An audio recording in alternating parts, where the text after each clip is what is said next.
આપણે સૌ જાણીએ છીએ કે શાળાઓમાં બાળકોને જે બપોરનું ભોજન મળે છે એ એમના માટે કેટલું જરૂરી છે. એ માત્ર ભૂખ નથી મટાડતું, પણ એમના ભણતર અને ભવિષ્યનો પાયો પણ નાખે છે. પણ ક્યારે એવું વિચાર્યું છે કે બાળકોની થાળીમાં જે ભોજન પીરસાય છે એની ગુણવત્તા પાછળ કેવી સિસ્ટમ કામ કરે છે? આજે આપણે એ જ સિસ્ટમના એક બહુ જ અગત્યના પાસા પર નજર કરીશું. તો મોટો સવાલ એ છે કે આટલી મોટી યોજના બરાબર ચાલે છે કે નહીં, એ કોણ અને કેવી રીતે ચેક કરે છે? શું કોઈ એવી પ્રોસેસ છે જે ખાતરી આપે કે બધું બરાબર છે? ચાલો, આ બધા સવાલોના જવાબ એક સાચી ઘટના પરથી સમજીએ, જે આપણને આખી સિસ્ટમની અંદર લઈ જશે. તો આપણી આખી વાત આપણને લઈ જાય છે ખેડા જિલ્લામાં. ત્યાં કપડવંજ તાલુકાની એક શાળા છે, ભાયલાકુઈ પ્રાથમિક શાળા. હમણાં જ અહીં કંઈક એવું બન્યું જેનાથી આપણને મધ્યાહન ભોજન યોજનાની પારદર્શિતા અને જવાબદારી વિશે ઘણું જાણવા મળશે. થયું એવું કે અહીં નાયબ જિલ્લા પ્રાથમિક શિક્ષણ અધિકારી શ્રી મિતેશભાઈ પટેલ અચાનક જ મુલાકાત પર પહોંચી ગયા. આવી સરપ્રાઇઝ વિઝિટનું મહત્વ બહુ મોટું હોય છે. કેમ? કારણ કે કોઈને તૈયારી કરવાનો ટાઈમ જ નથી મળતો, એટલે જેવી પરિસ્થિતિ હોય એવી જ સામે આવે. હવે એ પહેલાં કે આપણે આગળ વધીએ, ટૂંકમાં સમજી લઈએ કે આ મધ્યાહન ભોજન યોજના શું છે. તો આ એક સરકારી યોજના છે જેનો મુખ્ય હેતુ બાળકોમાંથી કુપોષણ ઘટાડવાનો અને એમની શાળામાં હાજરી વધારવાનો છે. આમાં વિદ્યાર્થીઓને સ્કૂલમાં જ મફતમાં રાંધેલું પૌષ્ટિક ભોજન અપાય છે. તો ચાલો હવે સીધા આવીએ મુદ્દા પર. આ સરપ્રાઇઝ વિઝિટ દરમિયાન ખરેખર થયું શું? જુઓ, આ કોઈ ઉપરછલ્લી મુલાકાત નહોતી. રસોડામાં શું છે ત્યાંથી લઈને બાળકોની થાળીમાં શું પીરસાય છે ત્યાં સુધીની એકદમ બારીકાઈથી અને પદ્ધતિસરની તપાસ હતી. અધિકારીએ પોતાની તપાસ મુખ્ય 4 મુદ્દાઓ પર કેન્દ્રિત કરી.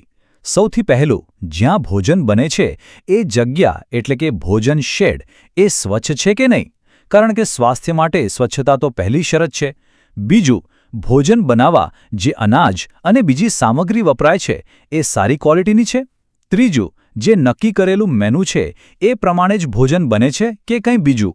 અને ચોથું, બીજી જરૂરી સુવિધાઓ ઉપલબ્ધ છે કે નહીં. હવે આ અન્ય સુવિધાઓમાં પણ 2 બહુ જ અગત્યની વસ્તુઓ તપાસવામાં આવી. એક તો એ કે જમતા પહેલા બાળકો માટે હાથ ધોવાની બરાબર વ્યવસ્થા છે કે નહીં, જે સ્વચ્છતા માટે ખૂબ જ જરૂરી છે. અને બીજું, શાળામાં જ એક કિચન ગાર્ડન છે, તો શું એમાં ઉગતા તાજા શાકભાજીનો ઉપયોગ ભોજનમાં થાય છે? આનાથી ભોજન વધુ પૌષ્ટિક બને છે. સારું, અત્યાર સુધી તો બધું ઠીક લાગી રહ્યું છે, બરાબર? સ્વચ્છતા, સામગ્રી, મેનુ. પણ કોઈ પણ ભોજનની અસલી કસોટી તો એના સ્વાદ અને ગુણવત્તાથી જ થઈ છે. તો હવે આવ્યો આ તપાસનો સૌથી નિર્ણાયક, સૌથી મહત્વનો તબક્કો. અને અહીં શ્રી મિતેશભાઈ પટેલે જે કર્યું એ ખરેખર બહુ મોટી વાત છે. એમણે માત્ર દૂરથી જોયું નહીં, પણ બાળકો માટે જે ભોજન બન્યું હતું એ જાતે ચાખ્યું. જ્યારે કોઈ આટલો મોટો અધિકારી પોતે જમવાનું ચાખે ને, ત્યારે એ ગુણવત્તાની ગેરંટીનો સૌથી મોટો પુરાવો બની જાય છે. ભલે આ નાની ક્રિયા લાગે, પણ એની અસર ઘણી મોટી હોય છે. એક વાત એ પણ નોટ કરવા જેવી છે કે આ આખી તપાસમાં તેઓ એકલા નહોતા.